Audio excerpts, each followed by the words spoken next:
The shine of 1,000 spotlights, all the stars will steal from the night sky will never be enough, never be enough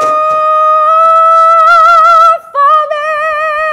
Ngayon po, may mga times pa rin po na parang nawawalan pa rin po ako ng pag-asa. Pero dahil po sa asawa ko, sa mga nagmamahal po sa akin at Taylor po, sobrang hindi siya nag-give up sa akin, so ba't ako mag-give up? Sometimes, hindi mo naman kailangan lahat ng gusto mo ay makuha.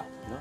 Yung mga bagay po na, even po yung mga pagsubok na ayaw mo, pero pag binigay sa'yo ng Diyos, may purpose. Etong lugar na to, yung maliit na space na to, nakaka-get by tayo sa araw-araw. Ibig sabihin, hindi natin kailangan yung mga bagay na too much. Ang ganda nun na you learn to value the necessary things Exactly. in this world. And not only for this world, for you to be saved.